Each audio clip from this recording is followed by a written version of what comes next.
नमस्कार साथियों, स्वागत है आपका जीके गुरुजी क्लासेस के यूट्यूब चैनल। जैसा कि आप जानते हैं कि आपके लिए इस चैनल पर आपके राजस्थान के जो नवीनतम जिले हैं उनके अनुसार जो अपडेटेड भूगोल है की क्लासें आपकी इस चैनल के माध्यम से लाई जा रही है। और आई होप कि आप सारे कल क्लास है वो देख भी रहे होंगे और उन क्लासों से अपनी तैयारी है वो और भी मजबूत कर रहे होंगे। साथ ही मैंने आपकी इस सीरीज में बहुत सारी जो क्लास है या कह सकता हूँ कि बहुत सारे जो टॉपिक है वो आपके भूगोल से संबंधित है वो आपके मैंने करवा दिए थे। आज का जो टॉपिक है वो आपके आने वाला है आपके भौगोलिक और ऐतिहासिक शब्दावली पे। और साथ ही इस टॉपिक से जुड़ा हुआ आपके लिए वीडियो है वो पार्ट 2 रहने वाला है, क्योंकि इससे पहले मैंने आपके लिए एक क्लास है वो और बना दी थी। और अगर आपने वो क्लास नहीं देखी तो उस क्लास को भी जरूर देखेगा। साथ ही वे क्लास है जो इससे पहले आज की चैनल पर अगर वो भी नहीं देखी तो उसे भी आप जरूर देखेगा, ताकि आप नवीन भूगोल के साथ अपडेट आपके रह सकते हैं। तो अगर आपको ये वीडियो अच्छा लगता है तो इसे लाइक और शेयर जरूर कीजिएगा।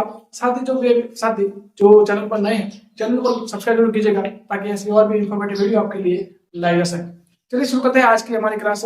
सबसे पहले बात की जाए आपके भौगोलिक शब्दावली की बात कर रहा था, तो उसमें आज अगला शब्द है आपके सूर्यसेन क्षेत्र, यानी आपके कौन से क्षेत्र को आपके जो सूर्यसेन है उसके नाम से जाना जाता है। तो बात की जाए आपकी जो अलवर रियासत है, आपके जो अलवर रियासत है उस अलवर रियासत का जो पूर्वी वाला भाग होता है उस पूर्वी वाले भाग को आपके जो सूरसेन के नाम से जाना जाता है। यानी आपके अलवर वाला क्षेत्र है उसका जो पूर्वी भाग है, अलवर वाला क्षेत्र है उसकी जो पूर्वी भाग है उसको सूरसेन के नाम से आपके जाना जाता है। जिसकी राजधानी थी, जिसकी राजधानी है वो आपके आपके मथुरा थी। सूरसेन अलवर का जो पूर्वी भाग, सबको ध्यान रखेगा, ये आपके पूर्वी भाग की मैं बात कर रहा हूँ। और इसमें इसकी राजधानी वो आपके मथुरा आपके थी। वर्तमान में बात की जाए तो वर्तमान में जो सूरसेन का आपके राजस्थान में कितना क्षेत्र है वो आता है। एक तो आपके जो भरतपुर क्षेत्र है वो आपके सूरसेन में आता है, एक अलावा धौलपुर और डिग क्षेत्र ये दोनों ही आपके सूरसेन में आएंगे। यानी आपके सूरसेन में आपके भरतपुर, धौलपुर और डिग क्षेत्र है वो तीनों आपके इसमें रहने वाले हैं। अगली बात की जाए आपके कुरुक्षेत्र की बात की जाए तो कुरुक्षेत्र है वो आपके अलवर रियासत का उत्तरी वाला भाग है वो आपके कुरु रियासत में आता है। मैंने अभी बताया कि आपके शब्दों पर ध्यान दीजिएगा, क्योंकि आपके अगर अलवर रियासत के अगर मैं पूर्वी भाग की बात करूँ तो वो तो आएगा आपके सूरसेन वाले में। वही अगर मैं कहूँ कि अलवर रियासत का आपके उत्तरी भाग की बात करूँ तो वो आ जाएगा आपके पूर्व वाला क्षेत्र है उसमें आ जाएगा। ठीक है। और इसमें बात की जाए इसकी राजधानी क्या थी, तो इसकी राजधानी आपको देखने को मिलेगी आपकी इंद्रप्रस्थ। क्या थी आपके इंद्रप्रस्थ थी, वो थी आपके कुरु की राजधानी, जबकि सूरसेन की राजधानी थी वो थी आपके मथुरा थी। बात की मैं कुरु की बात कर रहा था तो कुरु में आपके जो राजधानी है वो आपके इंद्रप्रस्थ की, और अलवर रियासत का उत्तरी भाग, अलवर रियासत का आपके उत्तरी भाग है वो आपके कुरु क्षेत्र में आपके आता है। नेक्स्ट बात की जाए आपके डांग क्षेत्र की, तो डांग क्षेत्र की बात की जाए तो डांग क्षेत्र है वो आपके चित्तौड़गढ़ से लगाकर धौलपुर का क्षेत्र है, जो कि आप कहीं ना कहीं कह सकते हो कि चंबल वाला क्षेत्र है वो आपके डांग क्षेत्र में आता है। और बात की जाए तो प्रॉपर डांग क्षेत्र की बात की जाए तो चित्तौड़गढ़ से लगाकर आपके धौलपुर तक का जो क्षेत्र है, जो कि आपके मध्य प्रदेश से जुड़ा हुआ जो क्षेत्र है वो आपके क्षेत्र और डांग का क्षेत्र में आता है। साथ ही मैंने आपकी पिछली क्लास में बताया था कि जो डांग का राज्य है उसे आप कहते हैं डांग का राज्य है वो आपके धौलपुर को कहते हैं, उसे कहते हैं आपके धौलपुर है, उस धौलपुर को आपके डांग के राजा के नाम से जाना जाता है। जबकि अगर डांग की रानी की बात की जाए तो आपके करौली है उसे आपके डांग की रानी कहते हैं। ठीक है। तो डांग का राजा धौलपुर और डांग की रानी है वो आपके करौली है। और डांग क्षेत्र की बात की जाए तो चित्तौड़गढ़ से लगाकर आपके धौलपुर तक का क्षेत्र है, जो कि मध्य प्रदेश सीमा बनाने वाला क्षेत्र है वो आपके डांग के नाम से जाना जाता है। नेक्स्ट बात की जाए आपके बीड़ की, ये आपके प्रश्न इंपॉर्टेंट भी है और कम से कम एक 2 बार एग्जाम में पूछा भी गया है कि बीड़ शब्द का शाब्दिक अर्थ क्या है। प्रश्न ये पूछा था कि बीड़ शब्द है उसका शाब्दिक अर्थ क्या है, तो बीड़ शब्द का शाब्दिक अर्थ होता है आपके हरे घास के मैदान। बीड़ शब्द का मतलब क्या होता है, जो घास के मैदान होता है उसे क्या कहते हैं आपके बीड़ के नाम से जाना जाता है। और ये होता है आपके जो झुंझुनू क्षेत्र है, जो झुंझुनू है उसका जो चारागाह क्षेत्र है उसे कहते हैं आपके बीड़ के नाम से, या फिर होगा इस क्षेत्र को आपके बीड़ कहते हैं। और बीड़ का शाब्दिक अर्थ होता है घास का मैदान। ठीक है। अगला बात क्षेत्र है आपके ढूंढा क्षेत्र। ढूंढा क्षेत्र वो क्षेत्र है जहाँ पे आपके ढूंढ नदी की बहती थी, यानी ढूंढ नदी के आसपास का क्षेत्र है वो आपके ढूंढा क्षेत्र है वो आपके कहलाता है। यानी ढूंढ नदी है तो ढूंढ नदी के जो आसपास का क्षेत्र है वो आपके ढूंढाड़ में आता है। और बात की जाए वर्तमान में जो ढूंढाड़ क्षेत्र है उसमें कौन कौन से जिले आते हैं, या फिर ऐसा कह सकता हूँ कि कौन कौन से क्षेत्र है वो आपके ढूंढाड़ क्षेत्र में आते हैं। तो एक तो आपके जयपुर है, वो आपके ढूंढाड़ क्षेत्र में आता है। एक आपके बुलू क्षेत्र है, वो भी आपके ढूंढाड़ क्षेत्र में आता है। इसके अलावा जो दौसा और जो कोटपुतली का क्षेत्र है वो भी आपको ढूंढाड़ वाले क्षेत्र में आपको देखने को मिलता है। ढूंढाड़ क्षेत्र मतलब ढूंढ नदी के आसपास का क्षेत्र मतलब ढूंढाड़। और पूर्व में आपके जो ढूंढाड़ है वो आपके जयपुर से आपके जो नदी है वो आपके बहती थी। ठीक है, अगली बात की जाए आपके चंद्रावती की बात की जाए तो चंद्रावती शब्द है, या फिर बात की जाए इस शब्दावली की बात की जाए तो ये आपकी जो सिरोही है, सिरोही में जो चौहान वंशी शासक है उस चौहान वंशी शासक के कारण इसका नाम है वो आपके चंद्रावती पड़ा था। यानी आपके कह सकते हो सिरोही का क्षेत्र है वो आपके चंद्रावती के नाम से जाना जाता है। और पूर्व में बात की जाए तो इसमें वहां पे आपके जो सिरोही के जो चौहान शासक थे उनकी आपके रियासत आपके चंद्रावती थी। और यही चंद्रावती में आपके जो चंद्रावती सभ्यता है वो भी आपको देखने को मिलेगी। यानी आपकी चंद्रावती में आपको चंद्रावती सभ्यता नाम से भी चंद्रावती सभ्यता है वो भी आपको चंद्रावती में देखने को मिलेगी। और चंद्रावती है वो आपके सिरोही में देखने को मिलेगी। ठीक है, अब बात करते हैं आपके नेक्स्ट शब्दावलियों के बारे में। तो आपको अगला क्षेत्र देखने को मिलता है वो आपके मांड या बल क्षेत्र है। यानी मांड और बल क्षेत्र की बात करें दोनों एक ही है। कई बार मांड शब्द प्रयोग किया जाता है और कई बार आपके बल शब्द है वो आपके प्रयोग है वो आपके किया जाता है। ये क्षेत्र है वो आपकी जैसलमेर है, उस जैसलमेर के जो आसपास के क्षेत्र है उस क्षेत्र को आपके मांड या बल के नाम से जाना जाता है। यानी आज के आसपास का क्षेत्र है, आसपास का क्षेत्र है वो आपके मांड या बल नाम से जाना जाता है। अगले बात की जाए आपके शेखावाटी की बात की जाए, जहाँ पे कहते हैं कि इस शेखावाटी क्षेत्र है इसको राव शेखा के द्वारा बसाया गया था। यानी इसे राव शेखा के द्वारा स्थापित किया गया था या फिर बसाया वो आपके बसाया गया था। तो शेखावाटी क्षेत्र है वो राव शेखा के द्वारा बसाया गया था। क्षेत्र की बात की जाए तो इसमें आपके कुल 4 जिले हैं वो आपको देखने को मिलते हैं, जिसमें आपके चोरू, झुंझुनू, सीकर जो कि आपके पूर्व में थे, ये वर्तमान में नीमका थाना पे बन गया है। तो आपके वर्तमान में 4 जिले शेखावाटी क्षेत्र में हो गए। कौन कौन से? चोरू, झुंझुनू, सीकर और एक आपके नीमका थाना है वो आपके इस शेखावाटी क्षेत्र में आ गया था। साथ ही जो शेखावाटी क्षेत्र है उस शेखावाटी क्षेत्र में जो कच्चे जो आपके कुएं थे, इस कुएं का नाम है उसे वहां पे स्थानीय भाषा में जोहड़ के नाम से जाना जाता है। तो आप ये थोड़ा ध्यान रखेगा कि शेखावाटी क्षेत्र में जो पानी के जो कच्चे कुएं हैं उनको आपके जोहड़ के नाम से जाना जाता है। ठीक है, तो शेखावाटी की बात की जाए तो शेखावाटी में मैं क्षेत्र की बात कर रहा था, तो क्षेत्र में आपके आता है एक आता है आपके चूरू, एक आता है आपके झुंझुनू, एक आता है आपके सीकर और एक आता है आपके नीमका थाना। तो कुल मिला के आपके जो 4 जिले इस शेखावाटी क्षेत्र में आपको देखने को मिलेंगे। साथ ही मैंने आपको बताया कि इसमें यहाँ पे जो कच्चे कुएं हैं उसको आपको जोहड़ के नाम से भी जाना जाता है। नेक्स्ट बात की जाए आपके तोरावटी की बात की जाए तो तोरावटी की बात की जाए तो आपके झुंझुनू में आपको कांतली नदी बहती है। कौन सी?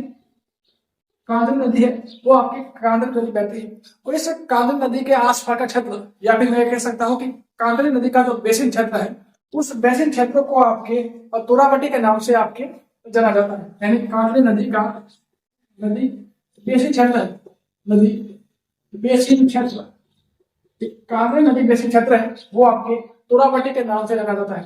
और बात की जाए इसमें क्षेत्र की बात की जाए तो इसमें सीकर है, नीमका थाना है और आपके झुंझुनू क्षेत्र है वो आपके इसमें आपके देखने को मिलेगा। ठीक है, अगला बात की जाए आपके अगला शब्द है आपके देशरों की बात करें कि इसमें देखा हरा यानी हरा भरा पहाड़, यानी आपके जरगा और रागा पहाड़ी के बीच का जो हरा भरा भाग है उस हरा भरे पहाड़ को आपके देशरों के नाम से आपके जाना जाता है। तो इसके बाद आप लिख सकते हो कि जरगा व रागा पहाड़ी के बीच का हरा भरा भाग आपके जो देशरों के नाम से जाना जाता है। जरगा और रागा पहाड़ी के बीच का हरा भरा भाग। अगला बात की जाए आपके खेराल की, तो खेराल की बात की जाए इसमें 2 शब्द साथ में मिलते हैं आपको। कई बार आपने देखा कई बार आपको खेराल देखने को मिलता है, कई बार आपके बांग्ला क्षेत्र आपको देखने को मिलेगा। थोड़ा आप इसमें दोनों में कुछ फर्क है तो वो भी आप दोनों साथ में देख सकते हैं। खेराल क्षेत्र है ये आपके भीलवाड़ा के जो आसपास के क्षेत्र है उसे हम खेराड़ के नाम से जानते हैं। यानी भीलवाड़ा के जाजपुर के आसपास क्षेत्र है वो आपके खेराल क्षेत्र है। खेराल क्षेत्र में आपने जो बोली है यानी वहाँ की जो बोली है वो आपकी खैराटी बोली है। और खैराटी बोली है वो आपके अपने आप में 3 बोलियों का मिश्रण देखने को मिलता है। वो आपके मेवाड़ी, ढूंढाड़ी और हाड़ोती। इसको आप MDH से याद रख सकते हो, MD और H से, है ना। MDH जो मसाले भी आते हैं उसी से आप याद रख सकते हो कि जो खैराटी बोली है वो आपके 3, यानी M से हो जाएगा आपके मेवाड़ी, D से हो जाएगा आपके ढूंढाड़ी और S से हो जाएगा आपके हाड़ोती।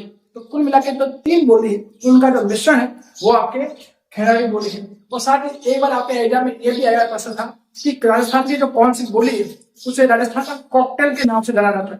कॉकटेल का मतलब होता है मिश्रण। तो यानी ऐसे कौन सी बोली है जिसे राजस्थान के कॉकटेल के नाम से भी जाना जाता है, तो वो थी आपके खैराटी बोली। यानी इसे मिश्रण था कि राजस्थान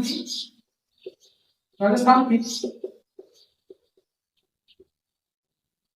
कॉकटेल बोली। राजस्थान की जो कॉकटेल बोली है वो कौन सी है, तो आपके खैराटी बोली है। कारण क्योंकि इसमें 3 बोली आपके शामिल है। और ट्रिक है, अगर ट्रिक मानो तो मान सकते हो, अगर सीधा याद हो जाए तो और भी बढ़िया है, और नहीं हो तो फिर आप MDH याद रख सकते हो कि MDH मेवाड़ी, ढूंढाड़ी और हाड़ोती। अगले बात की जाए, मैंने बताया खैराट। मैंने अभी बताया कि जो 2 शब्द खैराट और माल खैराट है वो बहुत बार आपके साथ में देखने को मिलता है, लेकिन दोनों में फर्क है। खैराट तो आपके भीलवाड़ा के जाजपुर क्षेत्र है, उसके आसपास का भाग है, जबकि जो माल खैराट है वो आपके जो मालपुरा टोंक है उनके आसपास का क्षेत्र है, वो आपको जो माल खैराट में आपके आता है। फिर अगला है आपके बरड़ क्षेत्र। बरड़ है वो आपके बूंदी का जो पथरीला भाग है, बूंदी है, बूंदी क्षेत्र के जो पथरीला भाग है वो आपके बरड़ क्षेत्र में आता है। और यहीं पर आपके जो किसान आंदोलन है वो भी आपके हुआ था। बरड़ क्षेत्र के बारे में एक बार जरूर पूछा जाएगा कि इस बरड़ क्षेत्र की बात की जाए तो बरड़ क्षेत्र का शाब्दिक अर्थ क्या है, आपके इसमें पूर्व एग्जाम में पूछा गया था। तो बरड़ क्षेत्र का शाब्दिक अर्थ होता है कि बूंदी क्षेत्र है, यानी आपके बूंदी का जो पश्चिमी भाग है वहां पे जो पथरीला स्थान है उस पथरीले स्थान को या पत्थर वाले स्थान को आपके बरड़ के नाम से जाना जाता है। तो ये भी आप थोड़ा याद रखेगा। अगली शब्दावली आपको देखने को मिलती है आपके उत्तरार्धी, यानी आपको कई बार उत्तरमाद्री या फिर उत्तरार्धी देखने को मिलती है।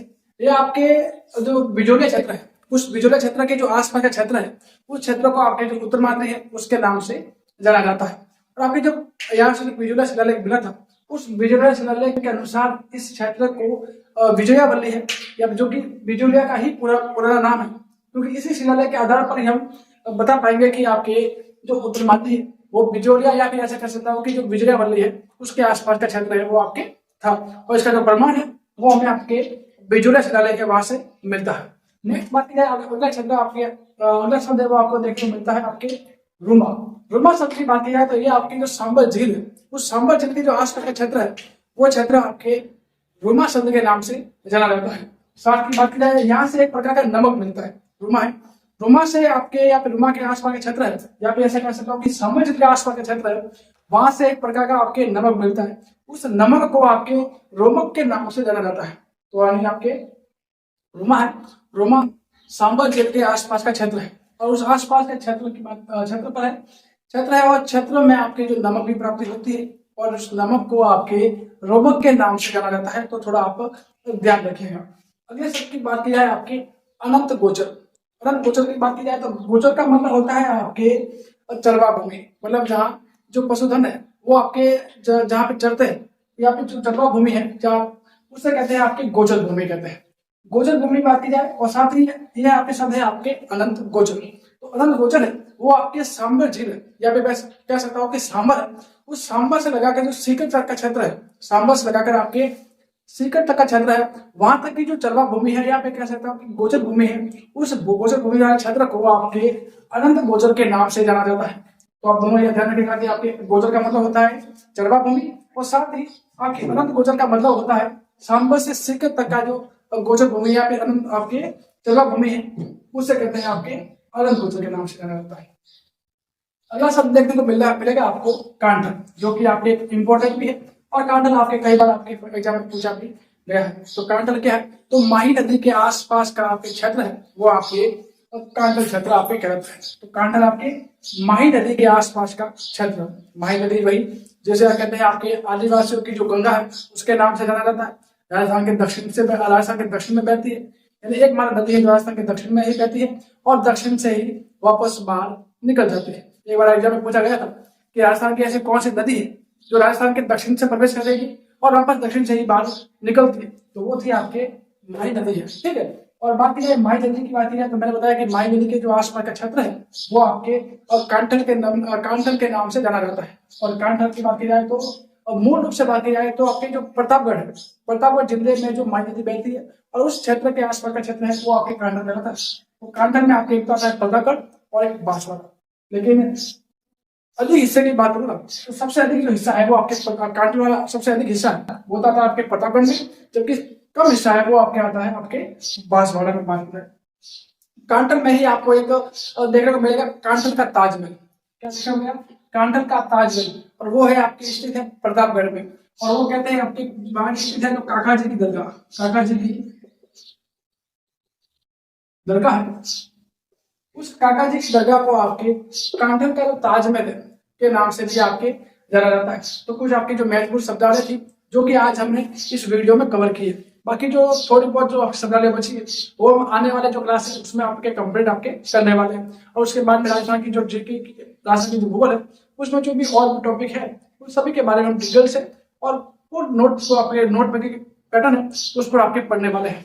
तो अगर आपको ये क्लास अच्छी लगी है तो इसे लाइक और शेयर जरूर कीजिएगा। चैनल पर नए हैं तो चैनल को सब्सक्राइब जरूर कीजिएगा ताकि ऐसी और भी वीडियो आपके लिए लाई जा सके। तो मिलते हैं नेक्स्ट क्लास में, तब तक के लिए पढ़ते रहे, बढ़ते रहे। धन्यवाद।